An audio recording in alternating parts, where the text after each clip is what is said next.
Counting ഹൗസിലേക്ക് എല്ലാവർക്കും സ്വാഗതമുണ്ട്. നമ്മൾ ഇന്ന് പരിചയപ്പെടാൻ പോകുന്ന വാഹനം ഈ ഒരു ഡാറ്റ്സൻ്റെ ഗോവയാണ്.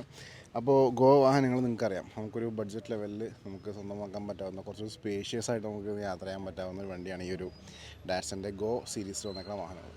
അപ്പോൾ നോക്കുകയാണെങ്കിൽ ഫൈവ് സീറ്റർ വണ്ടിയാണ്. അതുകൂടാതെ തന്നെ 2014 ഇതിൻ്റെ മോഡൽ വന്നേക്കുന്നത്. നല്ല രീതിയിൽ ഉപയോഗിച്ചിരുന്ന വണ്ടിയാണ്. അതുകൂടാതെ തന്നെ നമ്മൾ പറയുകയാണെന്നുണ്ടെങ്കിൽ ഇത് സിംഗിൾ ഓണർഷിപ്പിൽ വന്നേക്കുന്ന വണ്ടിയാണ്. പിന്നെ കിലോമീറ്റേഴ്സും കാര്യങ്ങളൊക്കെ ഇൻറ്റീരിയേഴ്സ് കാണിക്കുമ്പോൾ ഞാൻ വിശദമായിട്ട് പറഞ്ഞുതരാം. പിന്നെ നമ്മൾ എടുത്തു പറയേണ്ട കുറച്ച് കാര്യങ്ങൾ വെച്ചിട്ടുണ്ടെങ്കിൽ നമുക്ക് ഗോ വാഹനങ്ങൾ സാധാരണ ഇപ്പോൾ സ്വിഫ്റ്റോ അങ്ങനത്തെ ഒരു കാറ്റഗറി നമ്മൾ എടുക്കുമ്പോൾ സ്വാഭാവികമായിട്ട് നമ്മൾ 2015 ഒരു 3.25 മുകളിലേക്ക് 4 ലക്ഷം രൂപ ആ റേഞ്ചിലൊക്കെ നമ്മൾ പൈസ മുടക്കേണ്ടിട്ടുണ്ട്. പക്ഷേ ഈ ഒരു സീരീസ് വാഹനങ്ങൾ നമുക്ക് 2 ലക്ഷം റേഞ്ചിൽ നമുക്ക് സ്വന്തമാക്കാൻ പറ്റും. അപ്പോൾ എത്രയാണ് കറക്റ്റ് വില, അങ്ങനത്തെ കാര്യങ്ങളൊക്കെ വീഡിയോൻ്റെ എൻഡിൽ ഞാൻ വിശദമായിട്ട് പറയുന്നുണ്ട്. അപ്പോൾ നിങ്ങൾ ചെയ്യേണ്ടത് വീഡിയോ സ്കിപ്പ് ചെയ്യാതെ കാണാം. NTS, SCS, എഞ്ചിൻ ഭാഗം, എയർ കണ്ടീഷൻ എല്ലാം ഞാൻ വിശദമായിട്ട് കാണിക്കുന്നുണ്ട്. അപ്പോൾ വീഡിയോ കണ്ടുവരാം. അതിനുശേഷം നമുക്ക് ഇതിൻ്റെ റേറ്റും കാര്യങ്ങളും സംസാരിക്കാം. നമ്മളപ്പോൾ ഇന്ന് പരിചയപ്പെടുന്ന വാഹനം ഈ ഒരു ഡാറ്റ്സൻ്റെ ഗോ ആണ്. ഡാറ്റ്സൺ ഗോ വാഹനങ്ങൾ എനിക്ക് തോന്നുന്നു മാർക്കറ്റിൽ അത്ര ഈ വാഹനത്തെക്കുറിച്ചൊരു എന്താ പറയുക ഒരു പബ്ലിസിറ്റിയാണ് എത്തിയിട്ടില്ല. കാരണം എന്ന് വെച്ചിട്ടുണ്ടെങ്കിൽ വേറെ ഒന്നുമില്ല. ഈ വാഹനത്തിന് ഇപ്പോൾ ഡാറ്റ്സൺ എന്ന് പറയുമ്പോൾ തന്നെ കുറേ ആൾക്കാർക്ക് ഒരു സംശയമുണ്ട്, ഇത് വണ്ടി റിലയബിളാണോ, അല്ലെങ്കിൽ വണ്ടിക്ക് എന്തെങ്കിലും കംപ്ലയിൻ്റ് ഉണ്ടോ, അങ്ങനത്തെ കാര്യങ്ങൾക്ക് ഡൗട്ട് തോന്നിയേക്കാം. പക്ഷേ ഈ ഒരു വാഹനം നമുക്കൊരു കുറഞ്ഞ ബഡ്ജറ്റിൽ ഒരു സ്വിഫ്റ്റിൻ്റെയൊക്കെ സ്പേസും അതേപോലെ തന്നെ സ്വിഫ്റ്റിൻ്റെ ആ ഒരു പുള്ളിങ്ങും പിന്നെ മൈലേജും ഇതൊക്കെ നമുക്ക് കൺസിഡർ ചെയ്യാൻ പറ്റാവുന്നൊരു വണ്ടിയാണ് ഈ ഒരു ഡാറ്റ്സൻ്റെ ഗോ.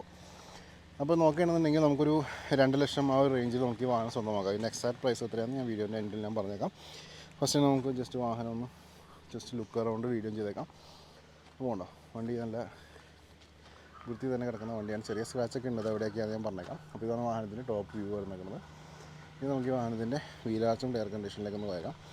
വീലാർച്ചിലേക്ക് വരുമ്പോൾ ഇവിടെ വീലാർച്ചൊക്കെ വളരെ നീറ്റായിട്ട് നിൽക്കുന്ന വീലാർച്ച് നമുക്ക് കാണാൻ പറ്റും. നല്ല ഗ്രിപ്പും ടയേഴ്സ് വെക്കുന്നുണ്ട്. വീൽ കപ്പും കാര്യങ്ങളൊക്കെ നമുക്ക് ഇവിടെ കാണാം. വിൻഷീൽഡിലേക്ക് വരാം. വിൻഷീൽഡായാലും ഇവിടെ ക്വാളിറ്റി തന്നെ ഇരിക്കുന്ന വിൻഷീൽഡ് നമുക്കിവിടെ കിട്ടുന്നുണ്ട്. അതേപോലെ ലിഡിലേക്ക് വരാം. ലിഡായാലും നല്ല നീറ്റായിട്ടിരിക്കുന്ന ലിഡ് നമുക്ക് ഇവിടെ കാണാൻ പറ്റും. താഴേക്ക് വരികയാണെന്നുണ്ടെങ്കിൽ ഇവിടെ ലാമ്പിൽ ചെറിയ രീതിയിലൊരു യെല്ലോയിഷ് ഒരു ഷെയ്ഡ് വന്നിട്ടുണ്ട്. താഴെ നമുക്ക് ഫോഗ് ലാമ്പിനുള്ള ഗ്യാപ്പ് കിട്ടിയിട്ടുണ്ട്. അതേപോലെ തന്നെ ഇവിടെ ഫ്രണ്ടിൽ ഗ്രില്ലും കാര്യങ്ങളൊക്കെ വന്നിട്ടുണ്ട്. ലെഫ്റ്റ് സൈഡിലായാലും ഇവിടെയും ആ യെല്ലോയിഷ് ഷെയ്ഡ് വന്നിട്ടുണ്ട്. ഓക്കെ, ബമ്പേഴ്സൊക്കെ ഓക്കെ ആയിട്ട് ഇരിക്കുന്നു. ഇനി നമുക്കിവിടെ വീലാർച്ചിലേക്ക് പോയേക്കാം. ഈ വീലാർച്ച് നോക്കാം. ഈ വീലാർച്ച് നീറ്റായിട്ടൊക്കെ വീലാർച്ച് കാണാൻ പറ്റും. നല്ല ഗ്രിപ്പും ടയേഴ്സ് വെക്കുന്നുണ്ട്. വീൽ കപ്പും നമുക്ക് ഇവിടെ കാണാം. നമുക്ക് 2 ഡോറിലേക്കും വരാം. ഫ്രണ്ട് ഡോറായാലും നല്ല വൃത്തിയിൽ തന്നെ ഇരിക്കുന്ന 2 ഡോർസ് കിട്ടുന്നുണ്ട്. അതേപോലെ തന്നെ ഇവിടെ വിൻഷീറ്റിലും ഇവിടെ ചെറിയ രീതിയിലുള്ള ടിൻറ്റും കാര്യങ്ങളൊക്കെ ചെയ്തിട്ടുണ്ട്. ഇവിടുത്തെ വീലാർച്ച് നോക്കാം. വീലാർച്ചും നീറ്റായിട്ടിരിക്കുന്നു. ഗ്രിപ്പ് കുറച്ച് കുറവാണ്. ബാക്കിൽ സൈഡ് പോർഷൻ ആയാലും നീറ്റായിട്ടിരിക്കുന്നു നമുക്കിവിടെ കാണാൻ പറ്റും. അതേപോലെ വിൻഷീൽഡിലേക്ക് വരാം. വിൻഷീൽഡിലൂടെ നീറ്റായിട്ടിരിക്കുന്നു. ഇവിടെ റൂഫ് നോക്കാം. ലിഡിലേക്ക് വരാം. ലിഡായാലും നല്ല ക്വാളിറ്റി തന്നെ ഇരിക്കുന്ന ലിഡ് നമുക്കിവിടെ കാണാൻ പറ്റും. ബമ്പേഴ്സിലായാലും സ്ക്രാച്ചോ ഡെൻറ്റോ കാര്യങ്ങളൊന്നും നമുക്ക് ബമ്പേഴ്സിൽ ഇവിടെ കിട്ടുന്നില്ല. റൈറ്റ് സൈഡിലേക്ക് വരാം. ഇവിടുത്തെ വീലാർച്ച് നോക്കുമ്പോൾ നമുക്ക് ഇവിടെ ചെറിയൊരു ഡോട്ട് വരുന്നുണ്ട്. അതുപോലെ തന്നെ ഇവിടെ ചെറിയൊരു പാച്ചും നമുക്കിവിടെ കിട്ടുന്നുണ്ട്. ബാക്കി ലോവർ പോർഷൻ ഒക്കെയാണ്. ടയറിൻ്റെ ഗ്രിപ്പ് കുറച്ച് കുറവാണ്. അതേപോലെ തന്നെ നമുക്ക് വീൽ കപ്പും കാര്യങ്ങളൊക്കെ ഡാറ്റ്സൻ്റെ തന്നെ ആ വീൽ കപ്പ് നമുക്കിവിടെ കിട്ടുന്നുണ്ട്. 2 ഡോറും ഇവിടെ നീറ്റായിട്ട് ഇരിക്കുന്നു. ഇനി നമുക്ക് ഡോർസ് ഒന്ന് ഓപ്പൺ ചെയ്ത് ഇൻറ്റീരിയേഴ്സ് വെച്ചിപ്പെടാം. ഡോർ പാഡ്സ് നോക്കുകയാണെങ്കിൽ നമുക്കിവിടെ നല്ല ക്വാളിറ്റി തന്നെ ഇരിക്കുന്ന ഡോർ പാഡ്സ് നമുക്ക് കിട്ടുന്നുണ്ട്. കൂടാതെ തന്നെ നമുക്കിവിടെ ഇൻറ്റീരിയേഴ്സ് നോക്കിക്കാം. ഇൻറ്റീരിയേഴ്സ് നോക്കുമ്പോൾ ഇവിടെ സീറ്റ്സൊക്കെ കമ്പനി സീറ്റ്സ് തന്നെയാണ് വന്നേക്കണേ. ചെറിയ രീതിയിൽ അഴുക്കും കാര്യങ്ങളുണ്ട്. അതൊരു ഇൻറ്റീരിയർ ക്ലീനിങ് ചെയ്താൽ പോകാവുന്ന അഴുക്കും കാര്യങ്ങളേ ഉള്ളൂ. ഇവിടെ നമ്മൾ നോക്കുകയാണെങ്കിൽ ഇവിടെ ഡാറ്റ്സൺ വാഹനങ്ങളുടെ പ്രത്യേകതയായിരുന്നു ഇതിൻ്റെ ഗിയർ നോബൊക്കെ നമുക്ക് പണ്ടത്തെ റിറ്റ്സിൻ്റെ ആ ഒരു സെയിം പൊസിഷനിലാണ് ഇരിക്കണേ. അതേപോലെ കിലോമീറ്റേഴ്സ് നോക്കിയാൽ 1 lakh കിലോമീറ്റേഴ്സ് വാഹനം ഇപ്പോൾ ഓടിയിട്ടുണ്ട്. ഇവിടെ സ്റ്റിയറിംഗ് ഒക്കെ നീറ്റായിട്ട് ഇരിക്കുന്നു. സ്റ്റീരിയോയും കാര്യങ്ങളൊക്കെ വരുന്നുണ്ട്. ബാക്കി കൺട്രോൾസൊക്കെ നമുക്കിവിടെ കാണാം. ഡാഷ്ബോർഡ് ആയാലും നല്ല വൃത്തിയിൽ തന്നെ ഇരിക്കുന്ന ഡാഷ്ബോർഡ് നമുക്ക് ഇവിടെ കാണാം. പ്ലാറ്റ്ഫോം നല്ല നീറ്റായിട്ട് ഇരിക്കുന്നു. കംപ്ലയിൻറ്റ്സും കാര്യങ്ങളൊന്നുമില്ല. സീറ്റ്സ് നമുക്ക് ഇവിടെ ചെറിയ ഡാമേജ് കിട്ടുന്നുണ്ട്. ഓക്കെ, നമുക്ക് എക്സിറ്റ് അടിച്ചിട്ട് ഇതിൻ്റെ പാസഞ്ചർ സൈഡിലേക്ക് നോക്കാം. പാസഞ്ചർ സൈഡ് നോക്കുമ്പോൾ ഇവിടെ ഡോർ പാഡ്സ് നോക്കാം. ഡോർ പാഡ്സ് ആയാലും നല്ല വൃത്തിയിൽ തന്നെ ഇരിക്കുന്ന ഡോർ പാഡ്സ് കിട്ടുന്നുണ്ട്. അതേപോലെ തന്നെ സീറ്റ്സ് നോക്കാം. സീറ്റ്സും നല്ല ക്വാളിറ്റി തന്നെ ഇരിക്കുന്ന സീറ്റ്സ് കിട്ടുന്നു. ന്യായമായിട്ടുള്ള ലെഗ് റൂം കിട്ടുന്നുണ്ട്. ഇവിടെ നിന്നുള്ള വാഹനത്തിൻ്റെ വ്യൂ നോക്കാം. നല്ല വൃത്തിയിൽ തന്നെ ഇരിക്കുന്ന ഒരു ഇൻറ്റീരിയർ പോർഷനാണ് നിങ്ങൾ ഈ കണ്ടുകൊണ്ടിരിക്കുന്നത്. ഓക്കെ, അപ്പോൾ ഇതിലേക്കായിരുന്നു വാഹനത്തിൻ്റെ ഇൻറ്റീരിയേഴ്സിൽ കാണിക്കാനുള്ളത്. പയ്യെ നമുക്ക് ഇനി ഇതിൻ്റെ ലിഡ് ഒന്ന് ഓപ്പൺ ചെയ്യാം. ലിഡിൽ എന്താണ് അവസ്ഥ നോക്കാം. അതേപോലെ തന്നെ ബൂട്ടും കാര്യങ്ങളൊക്കെ ചെക്ക് ചെയ്യേണ്ടിയിരിക്കുന്നു. ബൂട്ടും നമുക്ക് കൊടുക്കണം, ഓപ്പൺ ചെയ്തിട്ടേക്കാം. അപ്പോൾ നിങ്ങൾ ഈ കണ്ടുകൊണ്ടിരിക്കുകയാണ് ഈ ഒരു ഡാറ്റ്സൺ ഗോൻ്റെ ആ ഒരു എൻജിൻ ഭാഗം.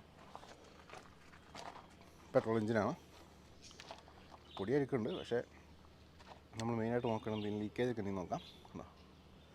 അങ്ങനത്തെ പ്രശ്നമൊന്നുമില്ല. പിന്നെ നിസാൻ്റെ ഒരു ബാഡ്ജിങ് നമുക്ക് കൂടെ കാണാം. ഡാറ്റ്സൻ്റെ ഏത് വണ്ടി ഓപ്പൺ ചെയ്താലും നമുക്ക് നിസാൻ്റെ ബാഡ്ജിങ് കാണാൻ പറ്റും. അതേപോലെ ഇവിടെ ബാറ്ററി ആയാലും പവർഫുൾ ബാറ്ററി വന്നേക്കണേ. ഇവിടെ കോർണേഴ്സ് നോക്കാം, പേസ്റ്റിംഗ് ഒക്കെ നീറ്റായിട്ട് ഇരിക്കുന്നു. അതേപോലെ തന്നെ ഇവിടെ ക്യാമറ സ്ലോയിലാണ് നിങ്ങൾ ഫ്രണ്ടിലേക്ക് വന്നുകൊണ്ടിരിക്കുന്നത്. എന്തെങ്കിലും ഡാമേജോ കാര്യങ്ങളൊക്കെ ഉണ്ടെങ്കിൽ നോട്ട് ചെയ്യാം. അതേപോലെ ലിഡ് നോക്കാം. ലിഡായാലും ആ ഒരു ക്വാളിറ്റി മെയിൻറ്റെയിൻ ചെയ്യുന്ന ലിഡ് നമുക്കിവിടെ കിട്ടുന്നുണ്ട്. ഓക്കെ, അപ്പോൾ ഇത്രയൊക്കെയായിരുന്നു വാഹനത്തിൻ്റെ എൻജിൻ റൂമിൽ നിന്ന് കാണിക്കാനുള്ളത്. പയ്യെ നമുക്കിനി ഇതിൻ്റെ ബൂട്ടിലേക്കൊന്ന് പോയേക്കാം. ബൂട്ടിൽ എന്താണ് അവസ്ഥ ജസ്റ്റ് ചെക്ക് ചെയ്തേക്കാം. നമ്മൾ ഈ കണ്ടുകൊണ്ടിരിക്കുകയാണെങ്കിൽ വാഹനത്തിൻ്റെ ബൂട്ട് സ്പേസ് കുഴപ്പമില്ലാത്ത സ്പേസും കാര്യങ്ങളൊക്കെ ഉണ്ട്. അതേപോലെ തന്നെ ഇതിൻ്റെ സ്പെയർ വീൽ റൂമും നോക്കിയേക്കാം. കുഴപ്പമില്ലാത്ത ഗ്രിപ്പുള്ള സ്പെയർ വീൽ ടയർ ഇട്ടിട്ടുണ്ട്. ചെറിയ പാച്ച് നമുക്ക് കൂടെ കാണാൻ പറ്റും. അതേപോലെ തന്നെ നമുക്കിനി ഇതിൻ്റെ എഡ്ജ് ടു എഡ്ജ് വ്യൂ നോക്കിയേക്കാം. എഡ്ജ് ടു എഡ്ജ് ആയാലും നല്ല നീറ്റായിട്ട് ചെയ്യുന്ന എഡ്ജ് ടു എഡ്ജ് ആ ഒരു പോർഷൻ നമുക്ക് കൂടെ കാണാം. ലിഡ് നോക്കാം. ലിഡായാലും ക്വാളിറ്റി തന്നെ ഇരിക്കുന്ന ലിഡാണ് നിങ്ങൾ കണ്ടുകൊണ്ടിരിക്കുന്നത്. അപ്പോൾ ഇത്രയൊക്കെയായിരുന്നു വാഹനത്തിന് ഇൻറ്റീരിയേഴ്സ് ആൻഡ് എക്സ്റ്റീരിയേഴ്സ്. ഇനി നമുക്ക് ഇതിൻ്റെ റേറ്റും കാര്യങ്ങളും സംസാരിക്കാം. അപ്പോൾ നിങ്ങളെല്ലാവരും ഈ ഒരു വാഹനം കണ്ടു കഴിഞ്ഞു. നമുക്കിനി ഇതിൻ്റെ റേറ്റിലേക്ക് കടക്കാം. റേറ്റിലേക്ക് കടക്കാനാകുമ്പോൾ എനിക്കൊരു ഇൻസ്റ്റാ പേജും ഫേസ്ബുക്ക് പേജും ഉണ്ട്. രണ്ടിനും ലിങ്ക് ഞാൻ ഡിസ്ക്രിപ്ഷനിൽ കൊടുക്കുന്നുണ്ട്. ക്ലിക്ക് ചെയ്തിട്ടൊന്ന് ഫോളോ ചെയ്തേക്കാം. വാഹന സംബന്ധമായിട്ടുള്ള അപ്ഡേറ്റ്സ് ഡെയിലി നിങ്ങളിലേക്ക് വന്നുകൊണ്ടിരിക്കും. അപ്പോൾ നമുക്ക് ഈ വാഹനത്തിൻ്റെ റേറ്റ് പറഞ്ഞേക്കാകുമ്പോൾ ഞാൻ മോഡൽ പറ്റി പറഞ്ഞേക്കാം. 2014 മോഡലാണ്. അതുകൂടാതെ തന്നെ പെട്രോൾ ഓപ്ഷനിൽ വന്ന വണ്ടിയാണ്. സിംഗിൾ ഓൺഷിപ്പാണ്. കിലോമീറ്റേഴ്സ് ഓൾറെഡി ഞാൻ പറഞ്ഞു കഴിഞ്ഞു. അപ്പോൾ നമുക്ക് ഇതിൻ്റെ റേറ്റ് എന്ന് വെച്ചിട്ടുണ്ടെങ്കിൽ വെറും 2.5 ലക്ഷം രൂപ നിങ്ങൾക്ക് വാഹനം സ്വന്തമാക്കാം. 2.25 lakhs ആണ്. നെഗോഷ്യബിൾ പ്രൈസ് ആയിരിക്കും. വീഡിയോയുടെ ഡിസ്ക്രിപ്ഷനിൽ ഷോറൂം നമ്പർ കൊടുത്തിട്ടുണ്ട്. വിളിക്കാം, സംസാരിക്കാം, കാര്യങ്ങളൊക്കെ ചോദിച്ച് മനസ്സിലാക്കാം.